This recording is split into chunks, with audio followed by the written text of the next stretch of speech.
चलो क्लास शुरू करते हैं आज की। बोर्ड आप लोगों को क्लियर दिख रहा है। आज का टॉपिक है कुछ बेसिक फॉर्मूले हैं हमारे जो सीबीसी हम लगाते हैं उससे रिलेटेड। तो आज वही कवर अप करेंगे। सबसे पहले कुछ फॉर्मूलेस को हम समझेंगे और उसके बाद फिर हम हेमेटोपोइसिस सेल की फॉर्मेशन कैसे होती है और कौन कौन सी स्टेजेस हैं, क्या क्या चीज़ें रिक्वायरमेंट है सेल फॉर्मेशन के लिए, ये सारी चीज़ें हम पढ़ेंगे।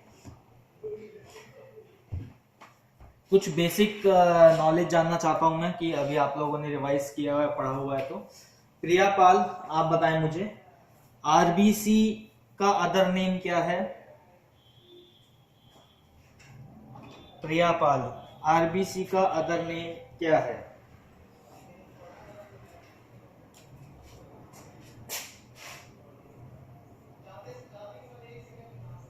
इरिथ्रोसाइट। और जब आरबीसी का काउंट, इरिथ्रोसाइट का काउंट कम हो जाता है तो उसको हम किस वर्ड से डिनोट करते हैं, क्या टर्मिनोलॉजी बोलते हैं।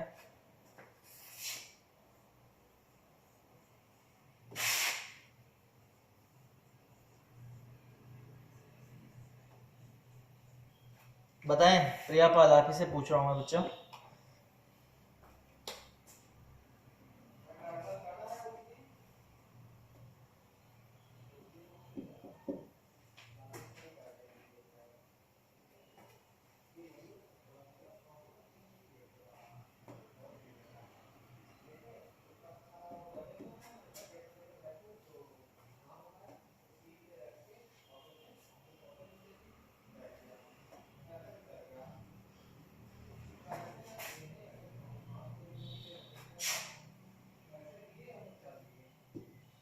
प्रिया पाल, आवाज आ रही है।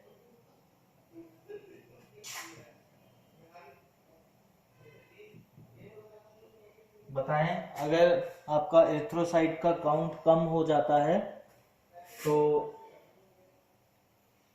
आप क्या टर्मिनोलॉजी यूज करते हो बताने के लिए।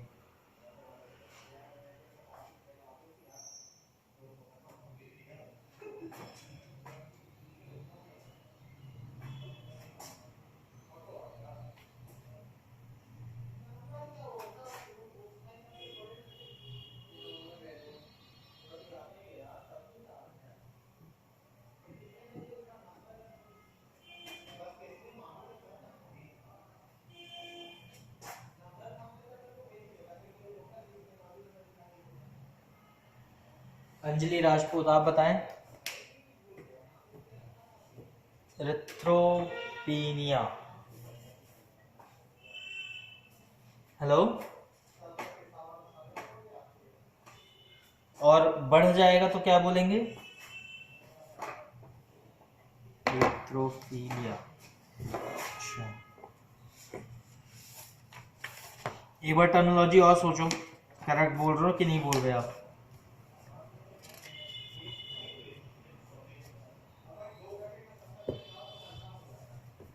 इरिथ्रोसाइट बढ़ते हैं तो इरिथ्रोसाइटोसिस बोलते हैं या कुछ और बोलते हैं। हाँ,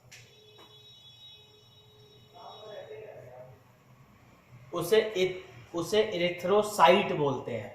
जो आरबीसी है उसका नाम है इरिथ्रोसाइट।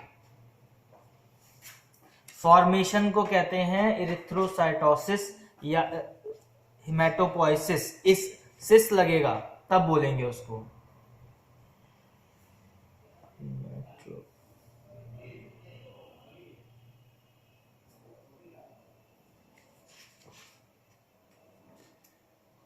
इरिथ्रोसाइटोपीनिया कम हो गया और इरिथ्रोसाइटोसिस बढ़ गया। क्लियर हुआ। इरिथ्रोसाइटोपीनिया मतलब आपका आरबीसी कम हो रहा है और इरिथ्रोसाइटोसिस यानी आपका आरबीसी बढ़ गया है। ठीक है, क्लियर हो गया। क्लियर हुआ प्रिया आपको भी। चलो, ये तीन फॉर्मूले हैं एमसीबी, एमसीएच और एमसीएचसी के। आज थोड़ा सा इसको समझा देता हूँ फिर आगे शुरू कर रहे हैं। ये फॉर्मूले रह गए थे जब मैं आरबीसी पढ़ा रहा था। तो ये क्योंकि ये तीनों जो है एमसीवी है या एमसीएच है या एमसीएचसी है, तीनों को निकालने का फॉर्मूला कैलकुलेशन फॉर्मूला ही होता है, कोई टेस्ट एज सच इसका परफॉर्म नहीं होता है। Good afternoon, good afternoon Vineet, हाँ यही है, ठीक है। तो MCV mean corpuscular volume, mean corpuscular haemoglobin, mean corpuscular haemoglobin concentration. MCV mean corpuscular volume, MCH mean corpuscular haemoglobin, MCHC mean corpuscular haemoglobin concentration. पहले बात कर लेते हैं एमसीवी की। तो पैक्ड सेल वॉल्यूम, या आप इसको दूसरे नाम से भी जानते होंगे HCT, ठीक है, हेमाटोक्रिटिक टेस्ट और पैक्ड सेल वॉल्यूम की जो वैल्यू है वो आप लिखोगे। नीचे जो आरबीसी है उसके नीचे आपका आरबीसी आएगा। 10 की पावर 15 FL इसकी SI यूनिट है, ठीक है। तो इसका जो रिजल्ट आएगा, अब इसके रिजल्ट को समझने के लिए एक एग्जांपल देख लेते हैं। अगर हम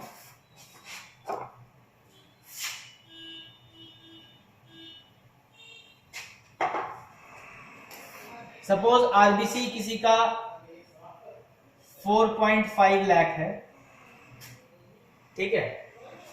PCV packed cell volume suppose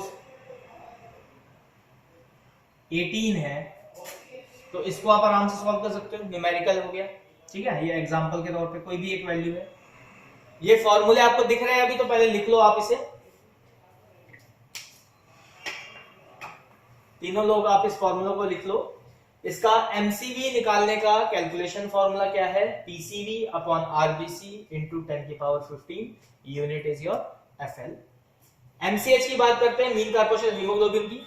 तो हीमोग्लोबिन है तो इसका मतलब पहला ऊपर हीमोग्लोबिन आ गया, फिर आरबीसी आ गया, 10 की पावर 13 पीजी इसकी यूनिट है।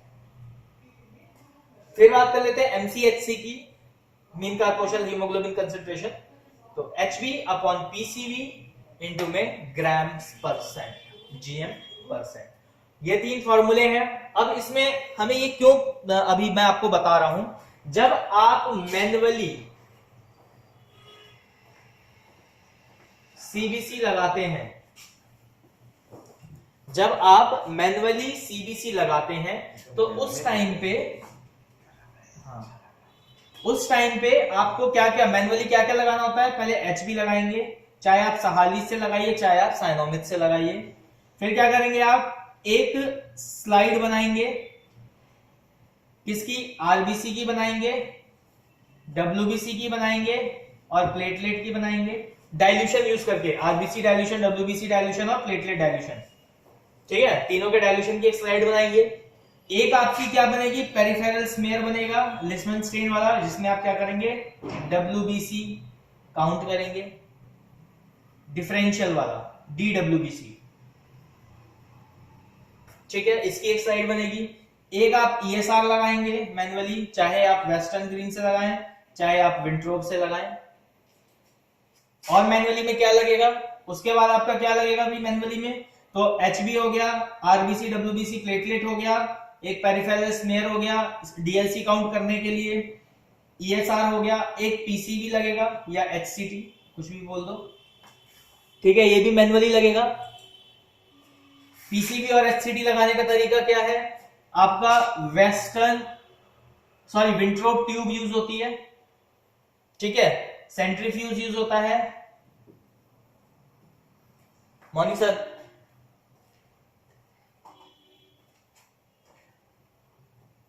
आपका क्या क्या यूज हो रहा है, विंट्रोप ट्यूब यूज हो रही है और सेंट्रीफ्यूज यूज हो रहा है। तो इससे आपका क्या निकल जाएगा, पीसीबी निकल जाएगा ओब्लिक एचसीटी, दोनों चीज सेम ही है, पीसीबी बोलो या एचसीटी बोलो, दोनों बात सेम ही है। तो ये जब आप मैन्युअली काम करते हो इतना, तो अब आपको रिजल्ट में क्या देना होता है, एमसीबी भी देना है, एमसीएच भी देना है, एमसीएचसी भी देना है। क्यों, क्योंकि ये आपका आरबीसी का स्ट्रक्चर बताता है। अब आरबीसी का स्ट्रक्चर कैसे बताता है भाई, आरबीसी का हमने डायामीटर पढ़ा था। आरबीसी क्या है, बायकॉन्केव, आरबीसी क्या है, बायकॉन्केव की तरह दिखता है, बायकॉन्केव शेप का दिखता है इस तरीके से, ठीक है। और इसका एक डायामीटर होता है, यहां का डायामीटर होगा, फिर बीच का होगा और फिर एक ये पूरा डायमीटर होगा, मतलब एक यहां से एज का एक डायमीटर होगा जो इसका साइज बताएगा, और फिर ये थिकनेस होगी, 3 थिकनेस होती है, ठीक है, एक सेंटर की थिकनेस और 2 साइड एज की थिकनेस। तो ये कितना बताया था, ये बीच में आपका 1 माइक्रोन हो जाता है और साइड में 2 माइक्रोन के आसपास चला जाता है। तो ये जो थिकनेस है आरबीसी क्या शेप साइज का है, अगर मैं आपको दिखाऊं एक बार, तो यहां आप देख पा रहे हो ये डिफरेंट पिक्चर्स हैं। ये डिफरेंट पिक्चर्स जो हैं ये एमसीवी, एमसीएच और एमसीएचसी डिनोट करता है कि आरबीसी का शेप साइज, थिकनेस, स्ट्रक्चर किस तरीके का है, मैक्रो है या माइक्रो है, नॉर्मो है या पैरानॉर्मो है। क्लियर हो गया? तो ये 3 फॉर्मूले हैं आपके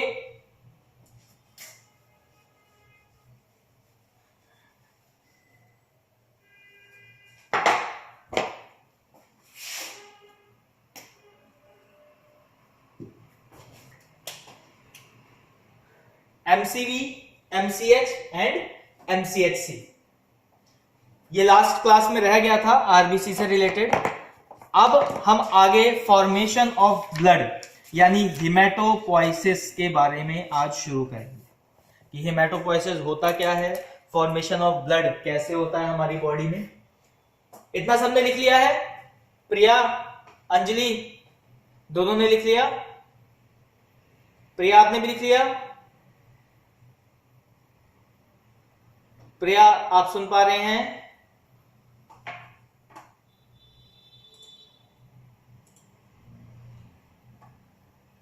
ठीक है।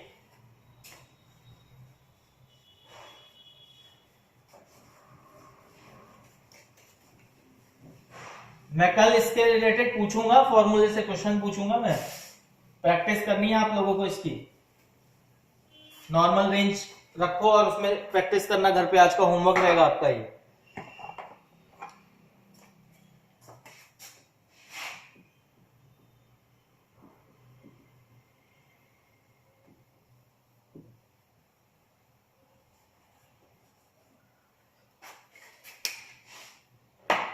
पहले एक ओवरव्यू समझो कि फॉर्मेशन ऑफ ब्लड कैसे होता है, कहां होता है, फिर हम आगे शुरू करेंगे उसको। पहले इंट्रोडक्शन की बात करते हैं फॉर्मेशन ऑफ ब्लड की।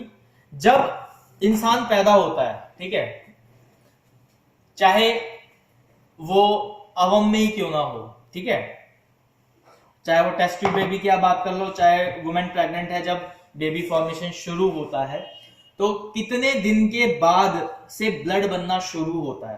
तो ऑलमोस्ट 3 वीक्स के बाद आपका आरबीसी फॉर्मेशन, आरबीसी तो नहीं कहूंगा, स्टेम सेल फॉर्मेशन शुरू हो जाता है, ठीक है। तो जब स्टेम सेल फॉर्मेशन शुरू होता है, आरबीसी की प्रोसेसिंग, डब्ल्यूबीसी की प्रोसेसिंग, प्लेटलेट की प्रोसेसिंग, अदर सेल्स की प्रोसेसिंग, टिश्यू बनने की प्रोसेसिंग, ऑर्गन बनने की प्रोसेसिंग, डीएनए की कोडिंग, जेनेटिक्स कोडिंग, ये सब शुरू हो जाती है उसी टाइम। तो फॉर्मेशन ऑफ ब्लड में हमारा शुरू होता है जब बेबी फॉर्म होना शुरू होगा, ठीक है। अब ये जान लेते हैं कि भाई आरबी जो ब्लड है वो कब सबसे ज्यादा बनता है और कब कम बनता है। तो जब बच्चा छोटा होता है, इन्फेंट होता है, at the time of birth, उस टाइम पे सबसे ज्यादा आरबीसी बनते हैं, सबसे ज्यादा डब्ल्यूबीसी भी बनते हैं। उस टाइम पे कोई से भी सेल, जो सेल की मैन्युफैक्चरिंग है वो सबसे ज्यादा होती है। क्यों? क्योंकि बॉडी को रिक्वायरमेंट होती है, भाई हाइट बढ़ रही है, हेल्थ बढ़ रही है, ठीक है, फंक्शनैलिटी बढ़ रही है, सब कुछ बढ़ रहा है ना, स्टेप बाय स्टेप सब कुछ बढ़ रहा है। भाई छोटा बच्चा बहुत जल्दी ग्रोथ करता है, उसका ग्रोथ रेट सबसे ज्यादा हाई होता है बच्चे का। तो क्यों है? क्योंकि आपकी बॉडी के पास मैन्युफैक्चरिंग पावर बहुत ज्यादा होती है, ठीक है, फ्रेश होते हैं सारे कंपोनेंट, जितने भी कोडिंग्स है वो बिल्कुल फ्रेश रहती हैं। तो उसमें क्या आपकी फॉर्मेशन बहुत जल्दी जल्दी करता है और एक्यूरेट फॉर्मेशन करता है। कई केसेस में आपको डिजीज या दिख जाते हैं तो वो उसमें क्या है, फंक्शनैलिटी में किसी में प्रॉब्लम आ गई तो उस वजह से फॉर्मेशन जो है वो खराब हो गई, तो डिजीज या किसी तरीके का बर्थ डिफेक्ट जिसे हम बोलते हैं कि भाई जब पैदा हुआ था तो 6 उंगलियां थी, जब पैदा हुआ था तो हाथ में कट लगा हुआ था, या आपने मोस्टली देखा होगा माउथ एरिया में कईयों का कहीं लिप्स के पास ऐसे कट रहता है या नोज के पास एक कट लगा रहता है, बाय बर्थ मार्क बोलते हैं उसको। तो वो बेसिकली क्या है, वो जेनेटिक्स की वजह से, कोडिंग की वजह से, डीएनए की एक तरीके से कह सकते हैं मिसमैचिंग की वजह से ये सारी चीजें होती हैं। किसी भी चीज की फॉर्मेशन की अगर मैं बात कर लूं तो जो टर्मिनोलॉजी रहेगी वो पॉइसिस, अगर वर्ड के पीछे पॉइसिस लगा है, POISIS,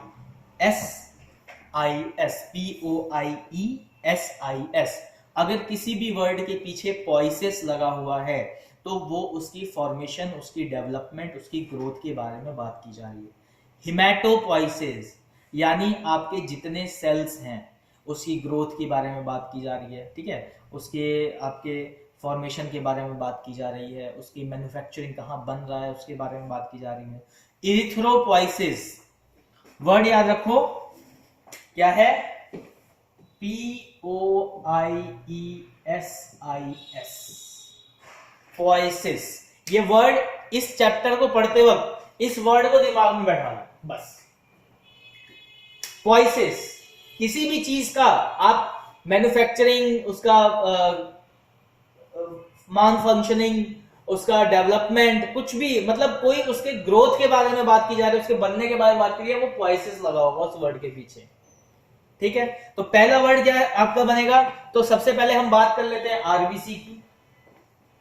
आरबीसी का अदर नेम क्या है, इरिथ्रोपॉइस, इरिथ्रोसाइट। अब इरिथ्रोसाइट की फॉर्मेशन को क्या बोलेंगे, इरिथ्रोपॉइसिस, ठीक। और आरबीसी आपको भी पता है कि दो फेज में बनता है, एक होता है न्यूक्लिएटेड, एक होता है नॉन न्यूक्लिएटेड।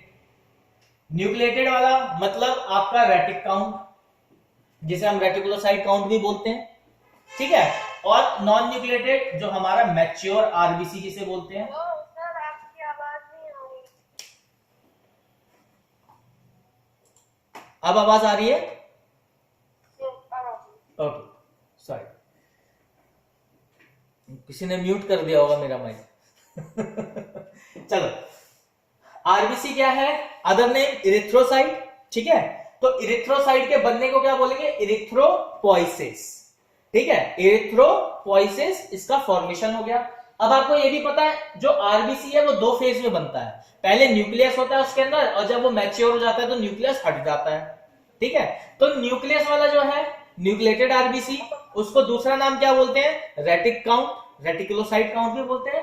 और जो नॉन न्यूक्लिएटेड है वो क्या है हमारा, मैच्योर्ड आरबीसी, ठीक है। तो ये आरबीसी का हो गया। अभी एक ओवरव्यू दे रहा हूं, ठीक है, अभी डिटेल में नहीं जा रहे, अभी एक ओवरव्यू दे रहे हैं कि हिमेटोपॉइसिस या आपका ब्लड फॉर्मेशन, ठीक है, फॉर्मेशन ऑफ ब्लड सेल कैसे होता है, उसका टर्मिनोलॉजी हमें क्या क्या याद रखनी है इसके बीच में, ठीक। तो पहले तो हो गया आपका इरिथ्रोपॉइसिस जो कि रिलेटेड है आपका आरबीसी से, ठीक है।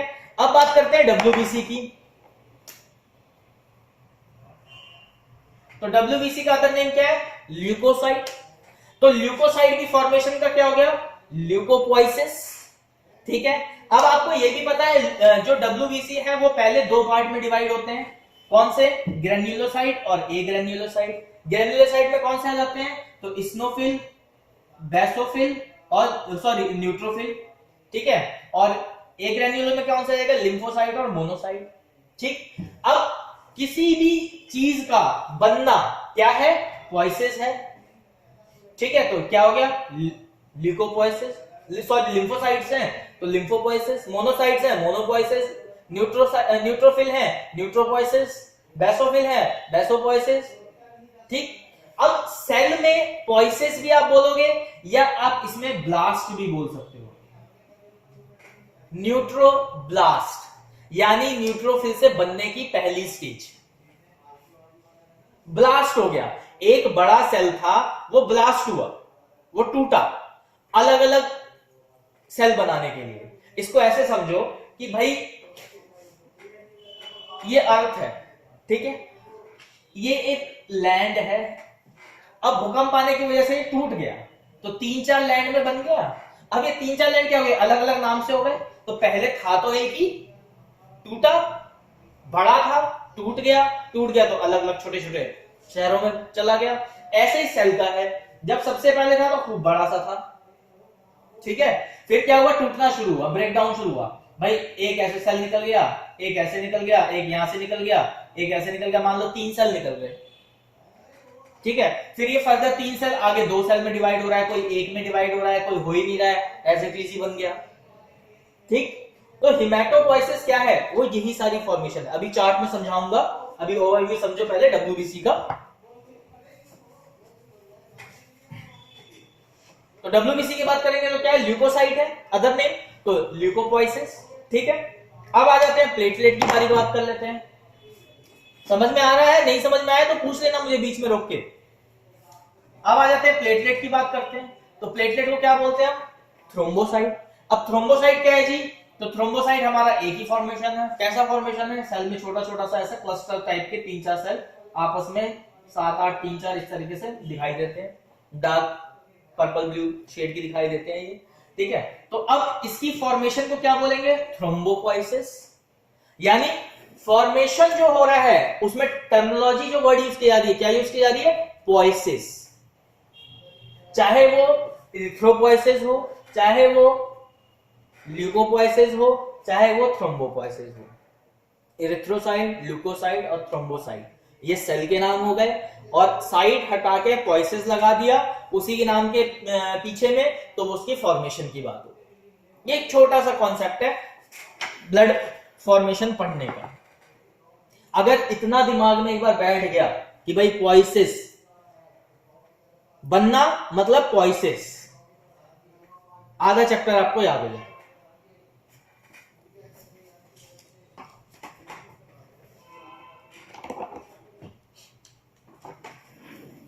इतना समझ में आया प्रिया, बच्चे समझ में आया इतना, Priya Pal, yes sir, yes sir. Anjali आपको समझ में आया, यस सर। विनीत आपको,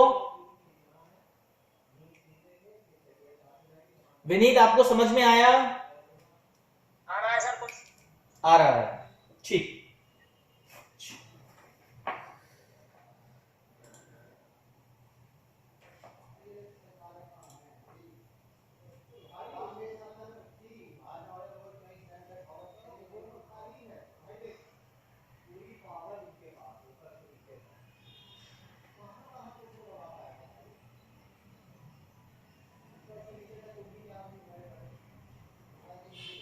आवाज आ रही है आप लोगों को, ठीक। अब आगे शुरू करते हैं। तो ये तो होगी फॉर्मेशन में हम क्या वर्ड यूज कर रहे हैं, पोइसिस यूज कर रहे हैं। अब आगे चलते हैं भाई, आगे समझते हैं कि इसमें हमें और क्या क्या पढ़ना होगा, क्या क्या है जानना होगा।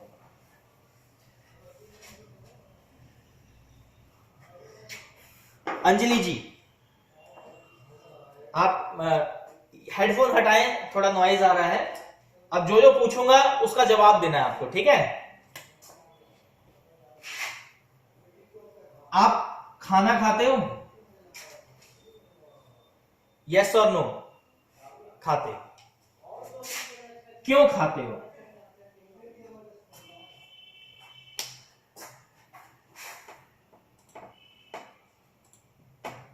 खाना खाते हो क्यों खाते हो,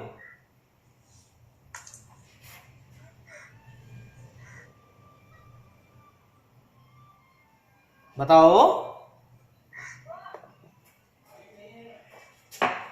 हाँ जी राजपूत जी, खाना खाते हो क्यों खाते हो, सर मतलब बॉडी की ग्रोथ के लिए, मतलब जैसे हर एक ऑर्गन में ग्रोथ होता है तो फूड से ही होता है। बॉडी की ग्रोथ के लिए, इसका मतलब जब आप खाना खाते हो आपकी हाइट बढ़ जाती है या वेट बढ़ जाता है।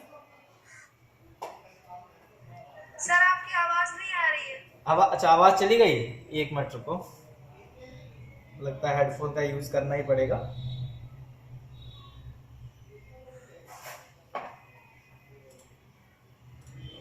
कान में दर्द हो जाता है यार कभी कभी हेडफोन यूज करते करते।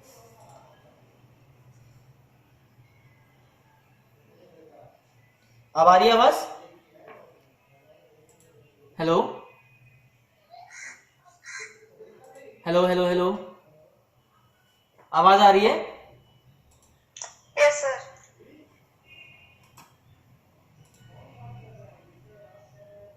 एक मिनट, हेडफोन शायद कनेक्ट नहीं हुआ है, मैं देख लेता हूँ क्या दिक्कत आ रही है।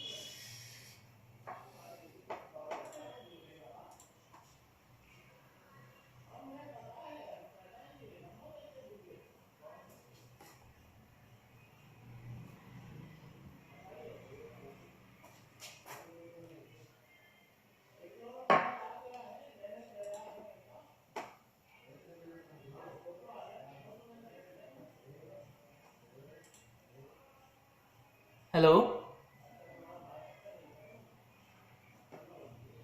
हेलो हेलो, अंजलि सुन पा रहे हो? ठीक है, मुझे भी आवाज आ रही है। हाँ बताइए, आप खाना खाते हैं ग्रोथ के लिए, और किस वजह से? विनीत, आप किस लिए खाना खाते हैं? भाई अंजलि खाना खाती है कि उसकी ग्रोथ हो जाए। हाँ जी विनीत जी, सुन पा रहे हैं?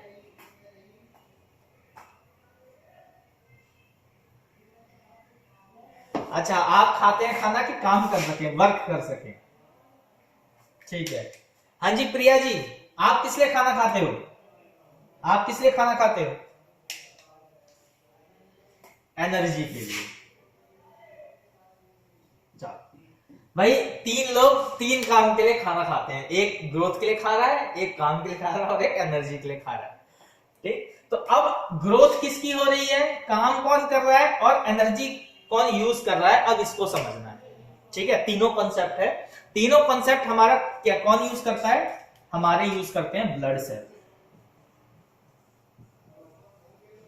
आपकी बॉडी क्या है, बहुत सारे सेल्स से मिलकर बनी है ना, तो ये तीनों चीज कौन यूज करता है? आपके ब्लड सेल्स यूज करते हैं। क्यों ब्लड सेल यूज करते हैं? क्योंकि इनका काम है ट्रांसपोर्टेशन का। आपने खाना खाया, आपकी बॉडी को रिक्वायरमेंट हुई, ठीक है, तो माइंड ने एक हार्मोन रिलीज किया। ठीक है, हार्मोन क्या रिलीज हुआ कि जी भूख लग रही है, महसूस हो गया ना कि भूख लग रही है, तो क्या कहा, मम्मी खाना दे दो, खाना खा लिया।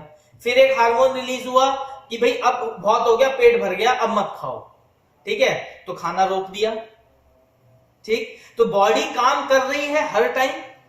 तो बॉडी काम कर रही है, तो बॉडी किसकी वजह से काम कर रही है? आपके ट्रांसपोर्टेशन का जो काम कर रहा है ब्लड सेल, उसकी वजह से काम कर रही है। अब इसकी ग्रोथ के लिए, इसके फंक्शन के लिए आपको क्या चाहिए? खाना चाहिए। रिक्वायरमेंट क्या है? फूड। फूड के अंदर क्या होता है? जितने भी हमारे बायोकेमिकल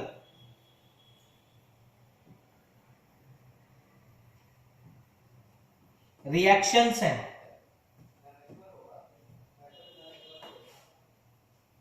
वो किसकी वजह से हो पाते हैं? जब हम खाना खाते हैं, यानी फूड की वजह से। आप खाना ही नहीं खाओगे, बॉडी में कुछ जाएगा ही नहीं, तो वो रिएक्ट किससे करेगा? बाइल जो सिक्रीट हो रहा है, आप कुछ खा ही नहीं रहे हो, तो वो क्या होगा? वेस्ट हो जाएगा।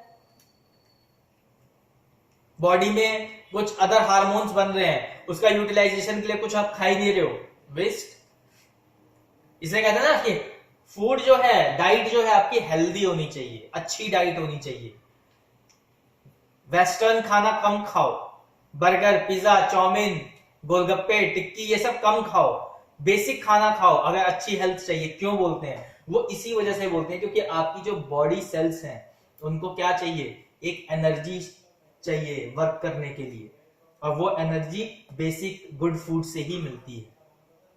जो अच्छा खाना मतलब बेसिक खाना, जो हमारा रेगुलर फूड होता है, जिसमें कार्बोहाइड्रेट होता है, प्रोटीन होता है, फैट होता है, विटामिन होते हैं, मिनरल्स होते हैं,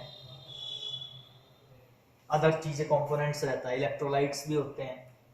भाई चीनी नमक खाते हो ना, NaCl, शुगर, ग्लूकोज। ठीक, तो ये सारी चीजें क्या, फॉर्मेशन ऑफ ब्लड में क्या चाहिए हमें? एक फूड चाहिए जिसके अंदर क्या क्या हो? एनर्जी हो, ठीक है, वो हो कि जिससे वर्क कर सके आपके बॉडी सेल्स, वो हो जिससे वो ग्रोथ कर सके अपने खुद को। ये तीनों चीजें होनी चाहिए ना, तभी तो आपका जो ब्लड सेल है वो काम कर पाएगा। या अदर बॉडी सेल्स हैं, भाई लीवर का कोई सेल है, टिश्यू सेल है, आपका हार्ट का कोई टिश्यू सेल है, कोई ब्रेन का टिश्यू सेल है, कोई मसल्स का टिश्यू सेल है, तो उन सबके लिए क्या चाहिए? बायोकेमिकल रिएक्शन करने के लिए एक बेसिक चीज चाहिए, फूड। अब फूड में क्या क्या चीजें बहुत ज्यादा रिक्वायर्ड हो जाएंगी अगर किसी भी सेल को काम करना होगा? आपको तीन चीजें मैंने स्टार्टिंग में ही पढ़ा दी, RBC, WBC और प्लेटलेट।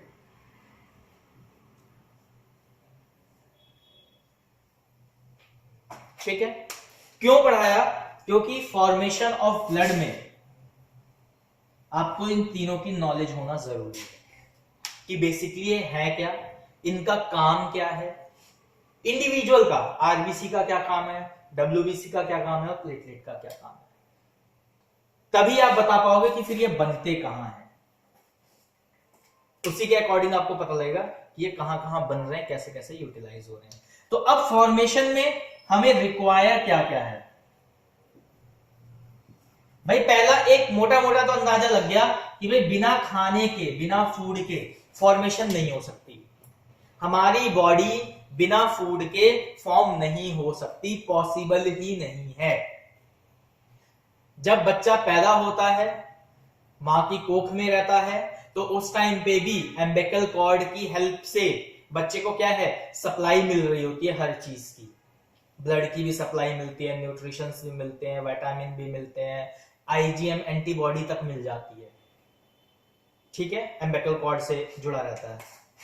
एक इस तरीके का रहेगा और एक ये ऐसे एम्बिकल कॉर्ड मदर से जुड़ी रहती है और इसके अंदर वो बेबी जो है वो रहेगा और ये एम्बिकल कॉर्ड से उसको सब कुछ मिल रहा होता है।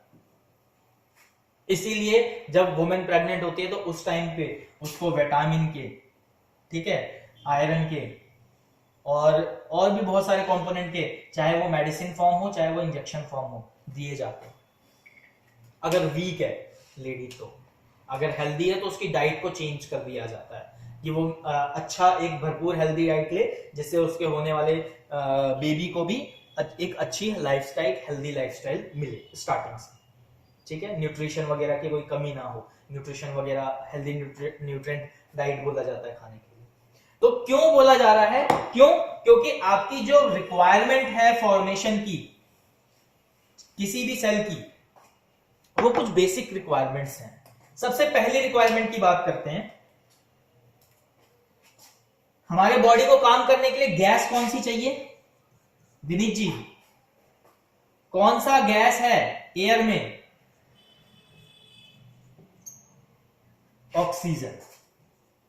तो सबसे पहला गैस कंपोनेंट क्या हो गया? ऑक्सीजन। O2 चाहिए हमारे किसको? बॉडी सेल को, चाहे वो किसी भी टाइप का सेल हो, चाहे वो आरबीसी हो, डब्ल्यूबीसी हो, प्लेटलेट हो, चाहे वो स्टेम सेल हो, ठीक है, चाहे वो टी सेल हो, चाहे वो बी सेल हो, ठीक है, कोई भी टाइप का सेल हो हमारी बॉडी में, चाहे वो किसी ऑर्गन सेल हो, चाहे वो कोई कनेक्टिव सेल हो, चाहे वो आपका बोन सेल हो, ठीक है, किसी भी सेल का यॉर्क सैक हो, ठीक है, किसी भी बॉडी सेल का, बॉडी सेल इसलिए मैंने यूनिट, सेल जो है क्या है हमारा? यूनिट स्टेज है। यूनिट स्टेज है लाइफ का सेल। ठीक है, आपने 10th में पढ़ा होगा, cell is the unit stage of the life, यानी सबसे सूक्ष्म, सबसे छोटा, अगर लाइफ के यूनिट स्टेज की बात करें तो हम सेल की बात करते हैं। तो बॉडी सेल के लिए सबसे पहले क्या चाहिए? हमारी बॉडी को ऑक्सीजन चाहिए। अब आगे बढ़ जाते हैं, दूसरी और क्या क्या कंपोनेंट्स चाहिए? हाँ जी विनीत जी बताएं।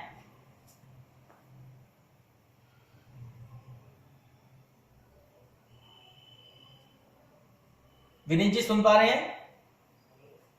हाँ जी, तो बताएं आपके और कंपोनेंट्स में। भाई गैस में तो आपका एयर हो गया। दूसरी और बात करें तो फूड में हमारी बॉडी क्या क्या सेपरेट करती है फूड में से?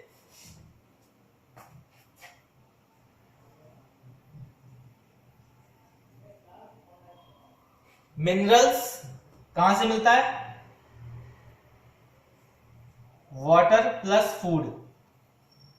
पानी में भी मिनरल होता है ना, सुना होगा, mineral water, aqua mineral water, RO mineral water, Bisleri mineral water, आजकल तो बहुत सारे मिनरल वाटर आ गए हैं। ठीक है, तो मिनरल चाहिए होता है। कहां कहां से मिल जाता है जी? पानी और खाने से मिल जाता है। मोस्टली तो आजकल पानी से मिल रहा है, ब्रांडेड आ गए बहुत सारे। बिस्लरी का मिनरल वाटर पियो और भरपूर, बस खाने की जरूरत नहीं है, मिनरल पूरे हो जाएंगे। नहीं, ऐसा नहीं है, खाने में भी कुछ ना कुछ आपको मिलता है। ठीक है, सबसे पहले बात कर लेते हैं इलेक्ट्रोलाइट्स में। ठीक है, जो चेन है, मोटा मोटा भी समझो भाई, कार्बन की चेन होती है हाइड्रोजन के साथ, ठीक है, प्रोटीन की चेन होती है, ठीक, लिपिड की चेन होती है। हमारी बॉडी में ये 3 चेन बहुत ज्यादा इंपॉर्टेंट प्ले रोल करती है। कौन कौन सी? Carbon, hydrogen and lipids. और सॉरी एक और चेन है, चौथी भी है, मिस्टेक है, एक चेन और होती है प्रोटीन की। जैसे रेलगाड़ी होती है ना, ऐसी चेन होती है ये, कार्बन की, हाइड्रोजन की, प्रोटीन तो लिखा ही हुआ था, प्रोटीन की, लिपिड की। अब ये चेन क्या करती है? हर चीज को कैरी करते हुए चलती है, और ये चेन अटैच होती है आपकी फिर से किससे? ब्लड से। ये चेन अटैच रहती है आपकी ब्लड से, ठीक है। तो भाई रिक्वायर्ड क्या क्या है हमें? ओवरऑल मोटा मोटा समझा हमने कि भाई हमें कार्बन चाहिए बॉडी में, ठीक है, हमें ऑक्सीजन चाहिए बॉडी में काम करने के लिए, हमें प्रोटीन चाहिए बहुत बॉडी में काम करने के लिए, हमें लिपिड्स चाहिए, लिपिड मतलब कोलेस्ट्रॉल, ट्राइग्लिसराइड, एचडीएल, एलडीएल वगैरह की बात कर रहा हूं। हमें प्रोटीन चाहिए भाई, मस्कुलर बनाना है ना। कोई जिम जाता है तो बोलते हैं ना भैया प्रोटीन का, इसको प्रोटीन डाइट बढ़ा दो, चना खाओ, सोयाबीन खाओ, वो क्या है? रिच इन प्रोटीन है। या प्रोटीन पाउडर का एक बॉक्स पकड़ा देगा आपका जो डॉक्टर या जिमर कंसल्टेंट होगा, वो आपकी बॉडी के हिसाब से एक प्रोटीन का बॉक्स पकड़ा देगा, जी खाना नहीं खाना तो ये 1 चम्मच दूध के साथ ले लेना, रिच इन प्रोटीन, विटामिन, ठीक है। तो ये क्या है? ये बेसिकली ग्रोथ, अगेन वही क्या है? फॉर्मेशन में, किसकी फॉर्मेशन में? कोई भी ब्लड सेल की फॉर्मेशन। क्लियर हो गया? तो फॉर्मेशन में एक ओवरव्यू, क्या क्या चाहिए? ऑक्सीजन चाहिए, कार्बन डाइऑक्साइड चाहिए, सॉरी ऑक्सीजन चाहिए, कार्बन चाहिए, हाइड्रोजन चाहिए, कार्बन हाइड्रोजन की चेन चाहिए, प्रोटीन की चेन चाहिए, लिपिड की चेन चाहिए, ठीक है। एनर्जी के लिए क्या चाहिए? ग्लूकोज चाहिए। इसका सबसे अच्छा एग्जांपल है, सुबह से कुछ नहीं खाया और शाम को कुछ मीठा खा लो, इंस्टेंट एनर्जी फील होती है। कभी करके देखना, सुबह से कुछ नहीं खाया आपने, ठीक है, शाम को 1 पाव जलेबी खा लो, मस्त एनर्जी आ जाएगी, बढ़िया। मैं एनर्जी की बात कर रहा हूं। अगर आपने मान लो फास्ट है आपका, ठीक है, फास्ट में अक्सर मीठा होता है, क्यों? शुगर जो है, ग्लूकोज जो है, वो इंस्टेंट एनर्जी प्रोवाइड कराता है आपकी बॉडी में। OH ग्रुप पढ़ा होगा आपने, एल्कोहलिक ग्रुप जो होता है। आप जो भी खाते हो ना, वो एंड में जाके OH ग्रुप के साथ मिलता है, एल्कोहलिक ग्रुप के साथ मिल जाता है, एल्कोहलिक फॉर्म में बन जाता है। आप करके देखना एक्सपेरिमेंट भाई, सुबह आपने उठो, ठीक है, कोई भी जो फास्ट वाला दिन आपका होता है, जिस दिन आप उपवास रखते हो, उस दिन अपना सुबह उठो, रेगुलर रूटीन वर्क करो, शाम को थोड़ा मीठा खा लो, चाहे वो जलेबी खा लो, चाहे वो रसगुल्ला खा लो, आप चाहे घर का बना हुआ हलवा खा लो, मीठा होना चाहिए। और मीठा खाते ही आपको महसूस होगा कि एक इंस्टेंट एनर्जी आई है बॉडी में। आप नमकीन खाओगे तो इंस्टेंट एनर्जी वाला महसूस नहीं होगा। आप पूरी सब्जी, हलवा, पूरी सब्जी खाओगे, रोटी सब्जी खाओगे तो आपको महसूस नहीं होगी इंस्टेंट एनर्जी, जो आप मीठा खाने के बाद महसूस करोगे। चाहे आप खीर की फॉर्म में खा रहे हो, चाहे आप हलवा के फॉर्म में खा रहे हो, चाहे किसी स्वीट की फॉर्म में खा रहे हो, तो एक इंस्टेंट एनर्जी प्रोवाइड कराता है ग्लूकोज। तो आपको ग्लूकोज भी चाहिए, ग्लूकोज रिच चीजें भी चाहिए, ठीक है। आपकी हड्डियों में कैल्शियम होता है, तो कैल्शियम भी चाहिए। अगर बोन की कोई सेल बनाना हो, ठीक है, तो कैल्शियम चाहिए होगा। तो ये सारी चीजें क्या है? एक ओवरव्यू है, रिक्वायर्ड होती हैं। अब ये सारी चीजें हर एक स्टेज में, अलग अलग स्टेज में रिक्वायर रहती हैं। इतना फॉर्मेशन वाला समझ में आया? किसी को कोई डाउट है? अंजलि, विनीत, विनीत सुन पा रहे हैं? नेटवर्क प्रॉब्लम है। प्रियापाल, कोई दिक्कत अभी तक में? ठीक, आगे बढ़ते हैं। विनीत, आपको तो कोई दिक्कत नहीं हुई अभी तक समझने में? ठीक है, देखो बिल्कुल इजी लैंग्वेज में मैं कोशिश कर रहा हूं कि एक ओवरव्यू, क्योंकि ये टॉपिक ना जब मैं बोलूंगा हिमेटोक्वाइसिस, आधे बच्चों की तो हवाइयां उड़ जाती हैं। अरे यार फॉर्मेशन में इतने सारे नाम पढ़ने पड़ेंगे, इतने याद करने पड़ेंगे, टर्मिनोलॉजी बहुत याद करनी पड़ेगी, कैसे होगा क्या होगा। ये अगर क्लास, आज वाली क्लास समझ गए तो आने वाली जो इससे रिलेटेड क्लास है ना, बहुत ही हलवा लगेगी समझने में, बिल्कुल आसान, बस उठाओ और खा लो वाला हिसाब, चबाने की भी जरूरत नहीं है।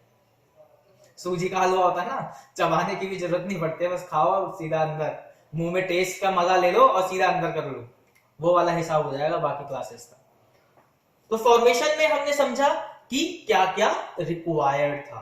तो हम खाना खा रहे हैं, खाने में हमें क्या क्या मिल रहा है, आयरन मिल रहा है, ठीक है, पालक आयरन मिलता है वहां से, कैल्शियम मिल रहा है, दूध, अलग विटामिन मिल रहे हैं, फ्रूट्स, ठीक है, आपको कार्बोहाइड्रेट मिल रहा है, ठीक है, प्रोटीन मिल रहा है।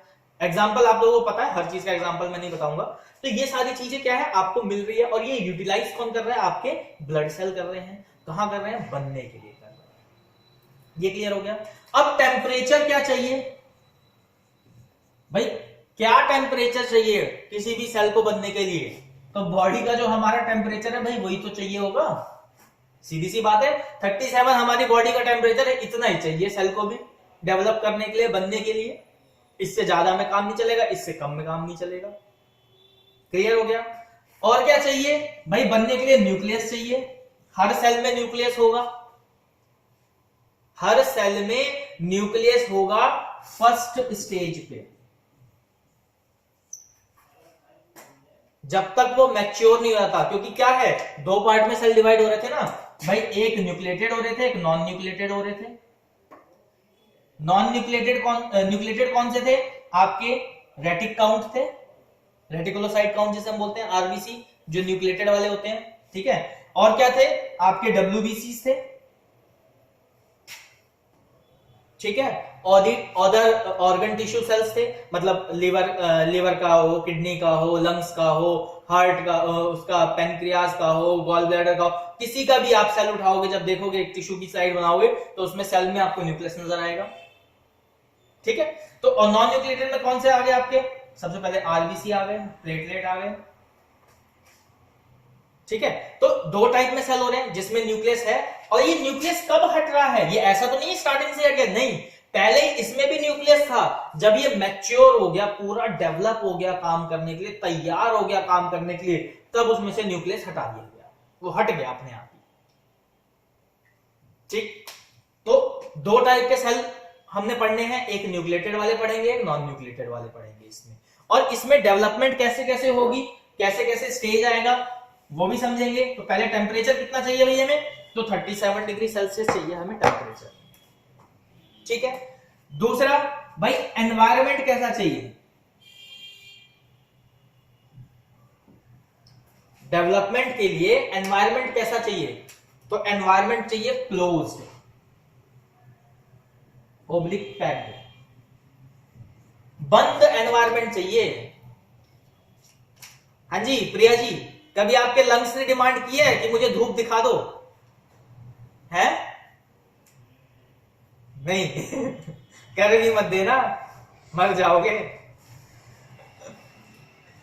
हमारे अंदर जो ऑर्गन्स हैं वो क्या है, वो एक क्लोज्ड एनवायरनमेंट में रहते हैं, ठीक है। उनको सनलाइट की जरूरत नहीं है, ऑर्गन्स को, आपकी हड्डियों को सनलाइट की जरूरत नहीं है, आपकी आउटर स्किन को सनलाइट की जरूरत है कि वो विटामिन डी ले सके। बात को समझो, आपके इंटरनल ऑर्गन्स को जरूरत नहीं है सनलाइट की, लेकिन आपके स्किन सरफेस को जरूरत है। क्यों, क्योंकि उसको विटामिन डी लेना है। हर एक सिस्टम का अपना काम होता है ना, ब्रेन अपना काम करता है, आईज अपना काम करती है, माउथ अपना काम करता है, लंग्स अपना काम कर रहा है, स्टमक अपना काम कर रहा है, इंटेस्टाइन अपना काम कर रहा है, लिवर अपना काम कर रहा है। लिवर इधर होता है, स्टमक इधर होता है, किडनी अपना काम कर रही है, इधर होती है किडनी। पोजीशन भी याद करना चाहिए, एनाटॉमी पता होना चाहिए आपको। फर्स्ट ईयर में आप पढ़ते हो एनाटॉमी, तो अपने बॉडी में ही पोजीशन को मार्क करके पढ़ना चाहिए हमेशा। भाई किडनी कहाँ है तो यहां होती है, इंटेस्टाइन कहाँ है तो यहां होता है, स्टमक कहाँ है जी यहां होता है, लिवर कहाँ है जी, यहाँ होता है, इसी के अंदर गॉल ब्लैडर होता है। लंग्स कहाँ है जी, यहाँ होता है। हार्ट कहाँ है जी, यहाँ होता है। तो इस तरीके से आपको खुद की बॉडी में पता होगा कि कौन सी चीज कहां है, तो आधी चीजें तो आपको वैसे ही पता लग जाएंगी। चलो अब वापस आ जाते हैं फॉर्मेशन ऑफ ब्लड पे। तो एनवायरनमेंट चाहिए कैसा चाहिए, क्लोज चाहिए, पैक्ड चाहिए। क्यों? क्योंकि ये जो हमारे डेवलपमेंट सेल्स हैं जो अंदर इंटरनली डेवलप हो रहे हैं, उसको बाहर के एनवायरनमेंट से कोई एक्सपोजर नहीं चाहिए होता है।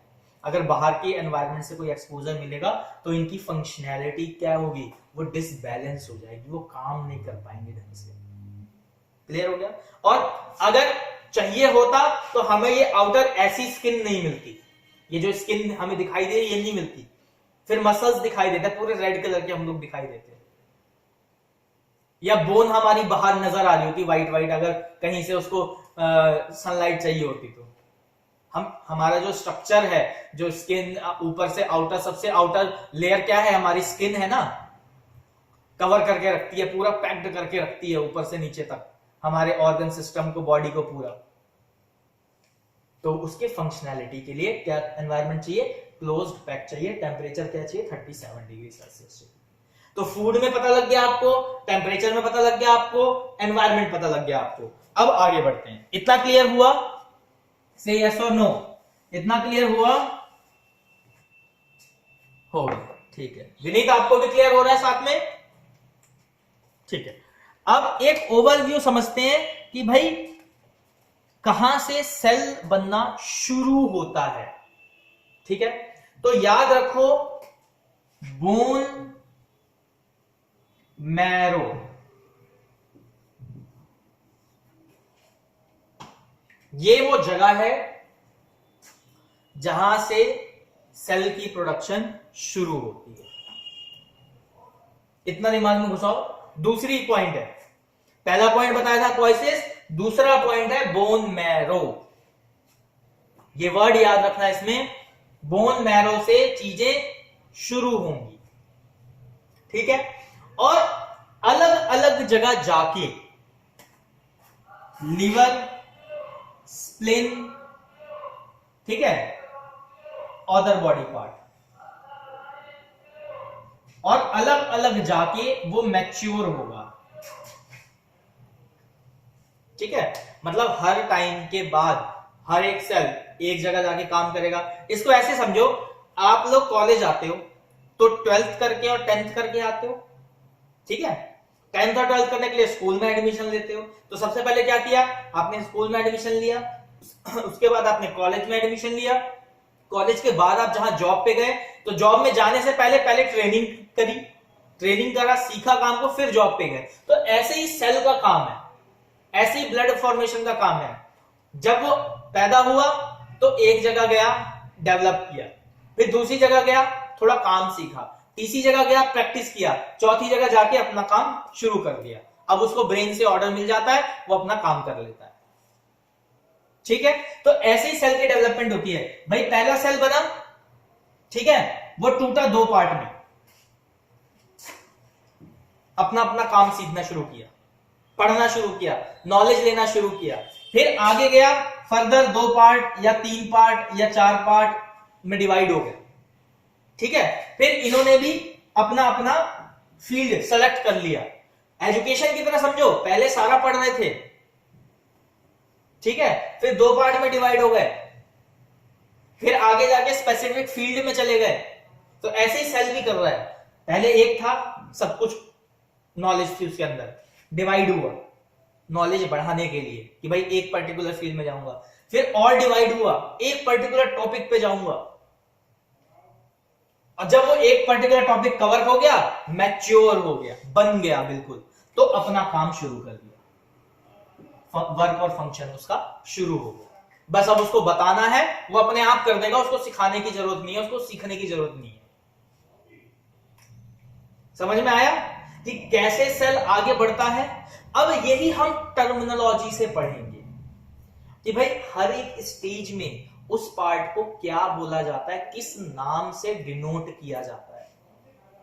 ठीक है, और टर्मिनोलॉजी ये याद रखो, मैं नहीं जानता कितने टीचर ये लोग बताते हैं, लेकिन एक पॉइंट हमेशा याद रखना, कुछ चीजें याद ही करनी पड़ती हैं, क्योंकि वो एक डिनोशन है, डिनोट किया हुआ चीज है। मेरा नाम संतोष कुमार है, ये आपको याद करना पड़ेगा, ये आपको याद रखना पड़ेगा, तभी आप मुझे बुला सकते हो। तो ऐसे ही सेल का नाम, वो स्टेज याद रखनी पड़ती है, याद करनी पड़ती है। स्कूल में जा रहे हो, कौन से स्कूल में जा रहे हो, नाम है ना, वो नाम याद रखना पड़ेगा। तो ऐसे ही सेल की स्टेज है, ये याद रखनी पड़ेगी। अब वो याद कैसे रखोगे, उसके तरीके अलग अलग है। किसी को है एक बार पढ़ा याद हो गया, किसी को है जल्दी याद नहीं हो पाता है, तो उसके लिए क्या कर सकते हो, उसके लिए आप अपना रेगुलर बेसिस पे उसका रिवीजन कर सकते हो। तो आपको कुछ चीजें, कुछ टर्मिनोलॉजी याद रखनी पड़ेगी। हाँ, अवॉइड क्या क्या किया जा सकता है, जैसे फंक्शनिंग है, कई सारी कॉमन फंक्शनिंग होती है, तो एक कॉमन फंक्शनिंग आपने रख लिया। कई सारी होती है, हर एक स्पेसिफिक फंक्शनिंग होती है उसकी, पर्टिकुलर फंक्शनिंग जिसे बोलते हैं, तो एक वो याद रख लिया। तो एक कॉमन हो गई, एक स्पेसिफिक हो गई, दो फंक्शनिंग याद हो गई। सभी सेल को फूड चाहिए, सभी सेल को ऑक्सीजन चाहिए, तो कॉमन है। हम चल ही ऑक्सीजन और खाने की वजह से रहे हैं, खाना पीना कर रहे हैं टाइम से, सांस ले रहे हैं टाइम से, तो जिंदा है। जिस दिन लंग्स ने कह दिया बस अब मेरे बस की नहीं है जी सांस लेना, मर जाएंगे। लंग्स ने कह दिया, अब हार्ट ने कह दिया अब मुझसे नहीं होता जी पंप, मेरे मोटर खराब हो गए हैं, ऑयलिंग ग्रीसिंग खत्म हो गई है, बिजली नहीं आ रही मेरे पास, अब क्या होगा, हार्ट अटैक आएगा, खत्म हो जाएंगे। ठीक, तो ये सारी चीजें आपको इसमें पढ़नी है। बोन मैरो याद रखना है। बोन मैरो जो है प्राइमरी स्टेज होती है किसी भी सेल के बनने की, और उसके बाद वो अलग अलग पार्ट में जाके क्या होता है, मैच्योर होता है, डेवलप होता है। ठीक है, अब लास्ट में ये चैप्टर का कंक्लूजन, आखिरी में क्या पढ़ने को मिलेगा भाई, सेल बनता कहां है ये पता लग गया, सेल को क्या क्या चाहिए बनने के लिए वो भी पता लग गया, कैसे कैसे बनेगा इसका भी एक ओवरव्यू मिल गया। भाई ऐसा थोड़ी है जो बचपन में बना था, मैं 1996 में पैदा हुआ था तो वो सेल अभी तक जिंदा होगा, पॉसिबिलिटी है नहीं, उसकी जगह किसी और ने ले ली होगी, तभी तो मेरा शेप साइज कलर सब चेंज हो रहा है, बॉडी का स्ट्रक्चर चेंज हो रहा है। ऐसा तो नहीं है मैं उस टाइम भी 2.5 फुट का था, अभी भी 2.5 फुट का ही हूं, अब मेरे जैसे 4 निकल जाएंगे उस एज में। तो जब सेल बनता है तो उसका एक टाइम पीरियड होता है, जैसे आपने आरबीसी का पढ़ा था 120 दिन, यानी एक सेल सिर्फ 120 दिन का ही लाइफ होती है उसकी। 120 दिन बाद फिर वो डीनेचर हो जाता है। देखो याद रखना है, कुछ वर्ड है, डीनेचर। डीनेचर का मतलब है कि इस सेल के अंदर, यानी ये सेल किस किस चीज से मिलके बना हुआ था। भाई आरबीसी है, ये आरबीसी किस किस चीज से मिलके बना था, हीमोग्लोबिन था, ऑक्सीजन था, फॉलिक एसिड था, आयरन था, ठीक है, तो और अदर कंपोनेंट्स थे। तो ये जो सारे कंपोनेंट हैं ये आपस में जुड़े तभी तो आरबीसी बनाया। तो क्या होगा, ये अलग अलग अलग अलग हो जाएंगे। अब इनमें से जो काम का चीज है वो यूज हो जाएगा, जो काम का नहीं होगा उसको डिस्कार्ड कर देगी बॉडी ऑटोमेटिकली। जो रीयूजेबल होगा, रिसाइकलेबल होगा, वो रिसाइकल कर देते हैं, ऑटोमेटिकली करते हैं। वो बॉडी के हर एक ऑर्गन का एक काम होता है, उनमें से एक, कई सारे ऑर्गन आपको इसमें पढ़ने को मिलेंगे कि आरबीसी कहाँ जाके डीनेचर होता है, डब्ल्यूबीसी कहाँ जाके डीनेचर होता है, प्लेटलेट कहाँ जाके डीनेचर होता है, कौन से स्टेज पे आरबीसी रेटिक फॉर्म में रहता है, कौन सी स्टेज में मैच्योर्ड फॉर्म में रहता है। ठीक है, तो ये सारी चीजें आपको आगे पढ़ने को मिलेंगी फॉर्मेशन ऑफ ब्लड में। तो आज की क्लास के लिए एक ओवरव्यू था पार्ट 1। अब आगे हम लोग इंडिविजुअली पार्ट्स के बारे में बात करेंगे, और ये पार्ट जो हमारा रहेगा, क्लास मिस मत करना, कोशिश करना कि पढ़ लो, टाइम से पढ़ लो तो ज्यादा बेटर है। आप तीनों लोग तो टाइम पे रहते ही हो, बाकी बच्चों का पता नहीं राम भरोसे चल रहे हैं कि श्याम भरोसे चल रहे हैं, किसके भरोसे चल रहे हैं भगवान जाने, हम तो जानते नहीं है क्योंकि हमें तो वो मिलते ही नहीं है। पढ़ते रहो, कुछ दिक्कत आती है तो पूछ लिया करो, अच्छा लगता है जब आप लोग पूछते भी हो। बाकी और अभी कोई दिक्कत है तो बताओ, आज की क्लास मेरी तरफ से आज इतना ही था। इंट्रोडक्शन पार्ट था, पार्ट फर्स्ट इसका, फॉर्मेशन ऑफ ब्लड सेल का। और इंट्रोडक्शन, इसके जो नोट्स हैं वो मैं आपको इस बुकलेट से ही दूंगा। ये आप बुकलेट देख सकते हैं, इस बुकलेट से ही मैं आपको ये सारे नोट्स दूंगा। तो इसमें हाईलाइट मैंने मार्क किया हुआ है, आपको इजीली मिल जाएगा।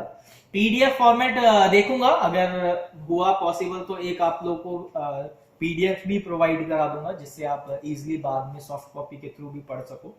थोड़ा मटेरियल, आपका स्टडी मटेरियल थोड़ा ज्यादा होगा तो आप वो भी पढ़ पाओगे। किसी को कोई दिक्कत पढ़ने में, समझ में नहीं आ रहा हो, कोई परेशानी हो रही हो? प्रिया Pal ji,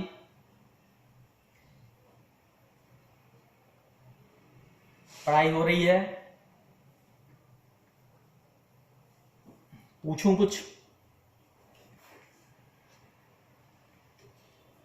definition of WBC बताओ।